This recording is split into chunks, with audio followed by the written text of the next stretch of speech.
welcome to our third section of Bible and book reflection on the book called The Bluest Eye by Toni Morrison. And this is our third time gathering, and in this third session, I want to emphasize the fact now we have seen in the first session the internalized racism, and the second part we talked about self-worth, and now we go into the relationship with other people. Now we see some not internalized talking one upon oneself to find their own identity, but identity given by the other people, by the relationship that one has with in real life. So we see many characters coming out. We see Frida, we see Claudia, we see Piccola, we see Maureen, a new character who is a white girl who is being astonished by other people, who has all the great stuff, great attributes of acceptance of the society. And we see a black boys who is mocking on Piccola of her looks. So upon these two incidents, I want to focus it today, and let's try to think about how we can apply, how we can learn from these two incidents, and how we can be more effective on loving each other. So there are many words that comes out into the incident where Maureen and the mocking of Piccola by the black boys. And I want to talk about maybe 3 points of how we can think about these incidents, and I hope we could touch on that one by one. The first thing that I want to talk about is words that wound and words that heal. There are many word encounters upon each other's. And also the second one is group dynamics and peer pressure. We see a group dynamic shown in the encounter of Maureen with Piccola, and also Maureen with Frida and Claudia. And they have a little bit different group dynamics, but also we see peer pressure in the black boys, how they are trying to have their own groups in a similar mind, that they might have different ideas upon Piccola, but they are mocking her because of the peer pressure or peer force that they find. And the third point is I want to talk about beyond the media mirror. We see media's social expectation, as I have said, into that time as well, where the blackness seems less than other people. And I think Toni Morrison explicitly actually just says it out loud into that paragraph after that encounter with the black boys, how they are internalizing their own fear or anger into their own identity, that when they find a similar person, they try to mock them. And also the final point, how we can be more loving, building bridges of compassion. So those are the 4 things that I want to talk about today. And upon those 4 things, I will quote Bible verses upon each subject. So I hope we can discuss and think about it together. First is the words that wound and words that heal. I want you to, if possible, open up your Bibles and see Ephesians chapter 4, verses 29. It says, "Let no evil talk come out of your mouth, but only what is good for building up, as there is need, so that your words may give grace to those who hear." I think this is an important verse that we need to think about. We, time to time, use our mouth without thinking. That might have give someone a very bad impression, or other traumas to certain people when we don't use the word correctly. And there are times that we use it right, where our words may build up, as Ephesians says. So I hope we could think about this words that is shown into this encounters that we have seen in the book. The first question is this. In both scenes where boys mocking Piccola and also encounter with Marine, what words or phrases hurt Claudia, Frida, and Piccola? And how do these words reinforce negative ideas about beauty and race? We see that black boys are using this word black emo. Your dad, sleep naked, kind of words. How two insults are shown in there where they mock upon their own race, but also their own adults' sleeping habits. And in those two aspects, it is showing that there's a racial awareness of themselves, but also knowing that how their race is being perceived into the society, that they are really just having no barriers of mocking Piccola when they have seen or spotted her. Even that might include some boys' peer pressure upon each other, how they wanted to express their anger as they encounter someone who is similar to them and weaker than them. I think this words that they use is somewhat hurting themselves as they speak of it. And into this time, I think it is more of finding satisfaction while crying upon their own situation of not able to overcome it because it is their identity itself. So I think the words that is shown is more reinforcing the stereotypes upon race and beauty, and also the Marine encounter with Piccola and also Frida and Claudia. Claudia is very against upon Marine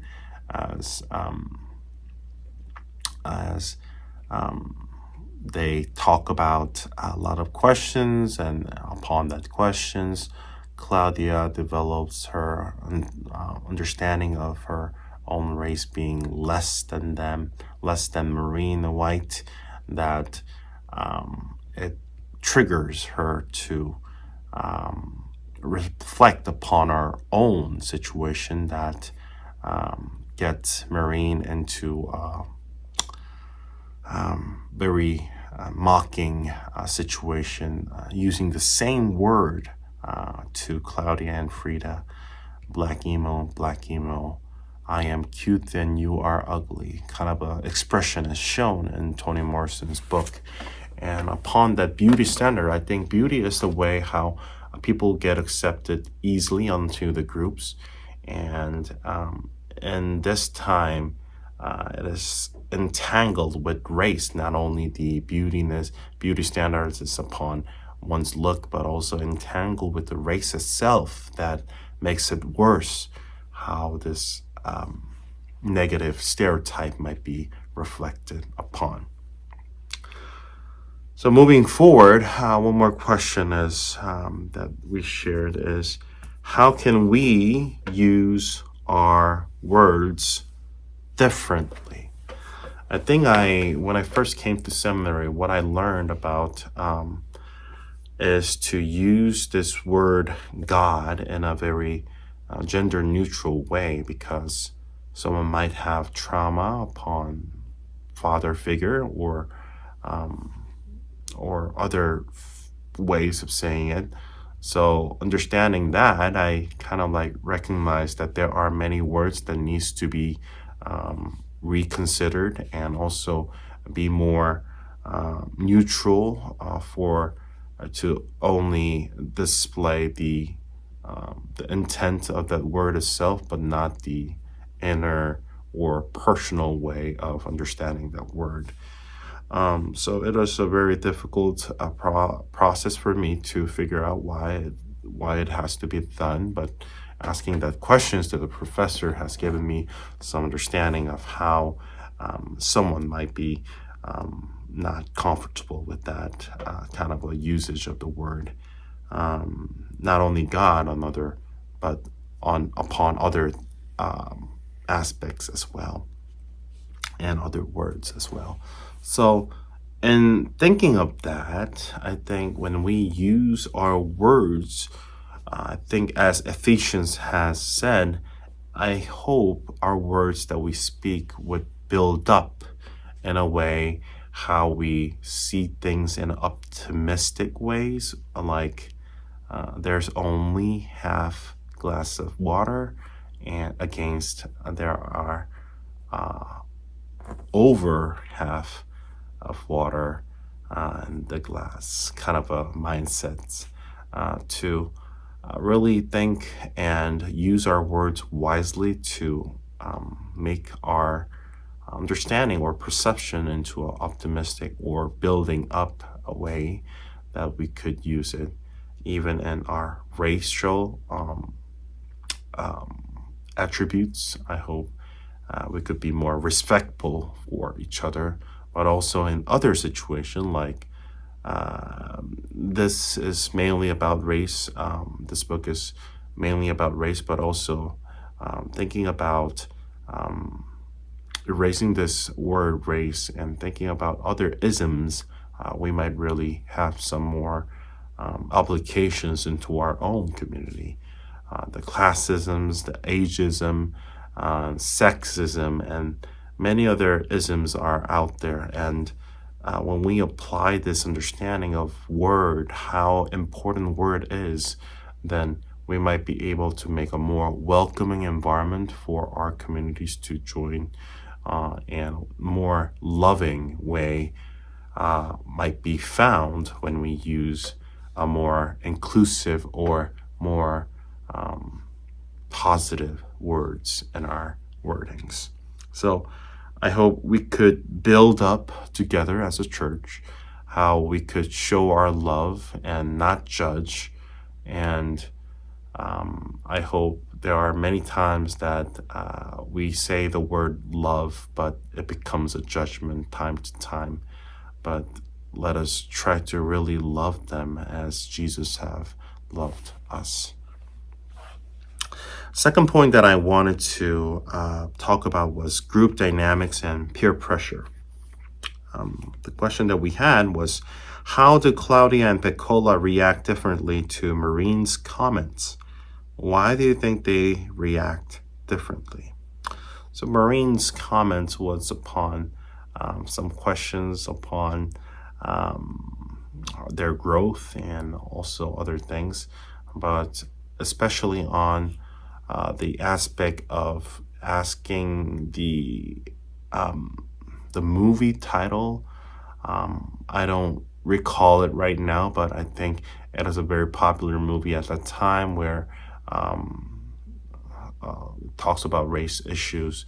But so Piccola is more of with Marine's perspective, but Claudia, who has destroyed that doll and tried to figure out their own beauty, kind of like wanted to go against her, that they reacted differently upon Marine's perspective on that movie. So in that, I kind of was able to see how different Piccola and Claudia were, how they wanted to, Piccola being able to get that blue eye upon her life so that she could be loved, but Claudia, knowing that she cannot have that eye, trying to figure out her own ways of fighting over the social expectations and finding her own way was shown in the encounter of Marine. Second question that we had is, imagine the pressure the boys might feel to make fun of Piccola. Why do you think they act that way? I think into this pressure that the boys have had to mock Pecola must have been started from one boy, but as they are grouped as a boys, and as the boys have this peer pressure upon each other, as one started it, even though they think differently, they might jump on it because that's the societal norm that they have experienced, and that societal norm of going against Black or African American people is kind of shown and here in themselves. As I have talked about at the first beginning, how internalized racism might affect the relationship with others is shown in here. How their social expectations has given themselves that their identity themselves are the problem or less, has given them the mind to mock at Pecola. And I think that's a tragedy. I think, as I mentioned, it is like hurting themselves while crying. It is a very hopeless situation that they encounter. But as Frida, who is a little bit tall girl, who is fighting against that boy is trying to save Pecola, resists that, and how Frida acts upon her is very important, I guess, to go against the societal norms given by such race and to find their own worth and find their own strength and their legacy. I think is a very important way how we can reach out or act upon certain societal expectations that is implied or burdened on them. We are especially talking about race, but also other isms are also pressures upon us time to time. One needs to do that, one needs to do that, one needs to do that. If you don't do it, it's a problem. Then that kind of a pressure must happen in a society, and that might have brought certain people to have this pressure of the society, giving them into the place that where they are not. And that, I believe, is not healthy relationship that we find in our society.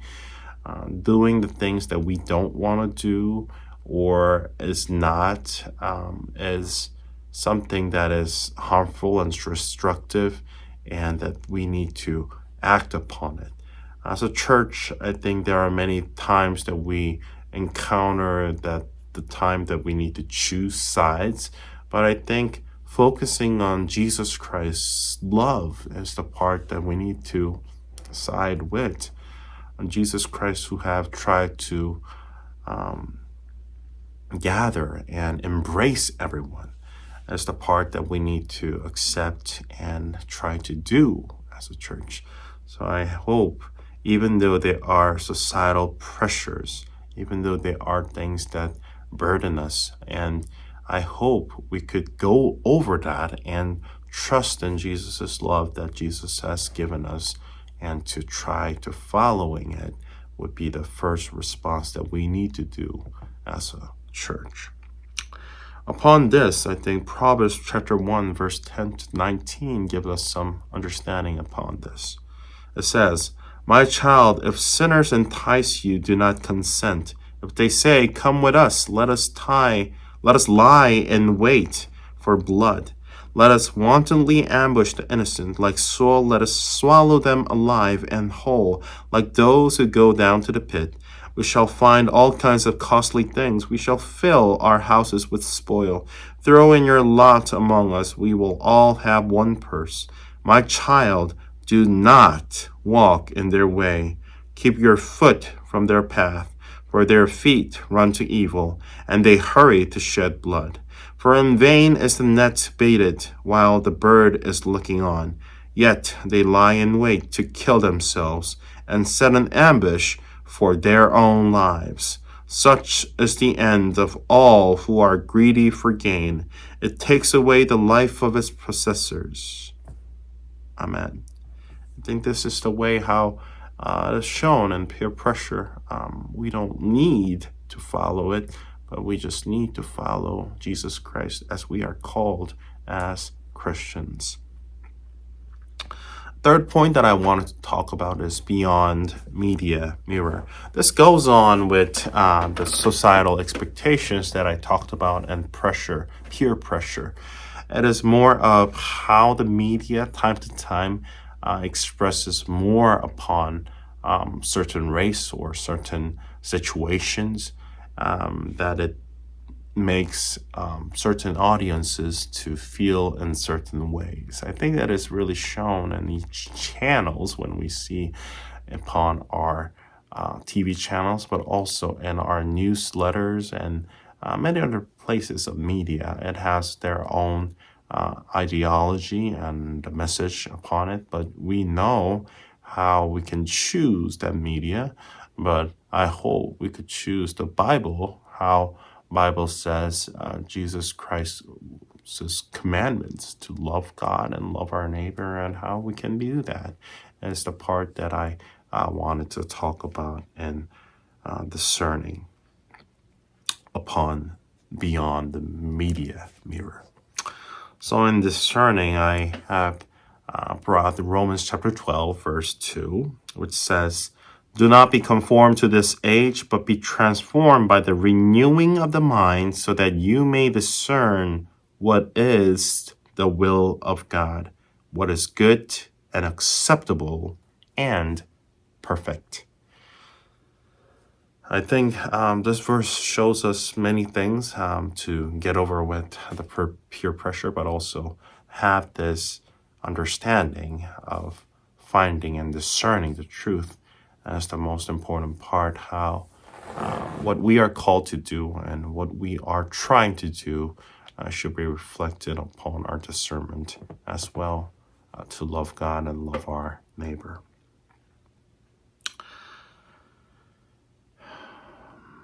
So, into this, I think the characters in the book also have experienced this media. Of course, they must have seen the newsletters, they must have seen the movies, and how that formed their understandings upon each race, and how that formed the relationship between other peoples have shown in the book. So we as a church, I think, we need to be more open to other people, to invite them, that they are welcomed and accepted, even though we have differences, is the important message that we need to talk about. Not only about race, but race is important, but not only about race, but also other parts of our lives. There are societal expectations, there are societal classism, like what kind of house do you live in? Are you owning it? Are you renting it? What kind of car do you drive? And many other things that we try to distinguish each other as. I think it's more of trying to be better than others, not loving them. I think that's setting a barrier between each other to find that they are superior, that they want to belong into their own league. I think that's more of an arrogance that we find, because Jesus Christ died for everyone, and that grace, we are all children of God, and that grace we are sharing Jesus's grace, and we should continue to do that, whether you are rich or poor, whether you are Black or Asian. I think what we need to do is to accept the fact that we are built in the image of God, and in that image of God, Jesus Christ has given us the grace to be children of God, and we are all one family in Jesus Christ. And knowing that and applying that understanding is going to our fourth point, which is building bridges of compassion. Knowing that fact that we are one in Jesus Christ, I think that's the core breakthrough that we can do into these divisions that we experience in the world. I think the driving force, the unifying force is Jesus Christ's love, Jesus Christ's sacrificing love. How can we reflect upon that love that we have received and seen and experienced? And how are we going to be ready to sacrifice ourselves to love them? It is such a hard thing. As a pastor, I really struggle with that as well. If I encounter some difficult person, it is really hard to love them. And it is a process, as I have said several times in my sermons. We are in the process for perfection and love. As we continue to try that, as we continue to hope, as we continue to try to love everyone, I believe there will be a way for us to be more effective and more loving, and as a church, as a United Methodist Church in Colita and Milledgeville. So I think one of the famous verse in Bible scripture will be applied into this. Matthew chapter 22, verses 37 to 39. He said to him, "You shall love the Lord your God with all your hearts and with all your soul and with all your mind. This is the greatest and first commandment, and the second is like it. You shall love your neighbor as yourself." We have talked about self-worth. We have talked about how internalized racism hinders us to love oneself. But as we find self-worth in God, that knowing that God has created in God's image, that makes us to love ourselves. We have our innate nature, value in ourselves that makes us to love ourselves, and that love continues on upon our neighbors, because we know that that person is also created in the image of God, that they have their innate nature, the value themselves. So I think upon this, seeing this commandments, I think what we need to do is to let go of our barriers, let go of our divisions, let go of our trying to be superior than others, and to be one in love of Jesus Christ is the most important thing that we need to do, and need to spread news to other people. So with that, I hope this section was helpful for you upon reviewing our Bible and book reflection. It has been quite longer than other things, but I think this winter section is very important for us to really think about it and have more discussion upon it. So if you have any thoughts, if you want to share something, please reply in comments, or you can talk to me on Sundays, or you can join us into our Bible and book reflection time in person at Milledgeville United Methodist Church every Thursday at 10 a.m. So you can join us. It is open to everyone. So if you're seeing this video, if you're sharing this video to other people, please do so and encourage them to come to the Bible study as well. Have a great day, and hope to see you this Sunday, and see you next time. Bye-bye.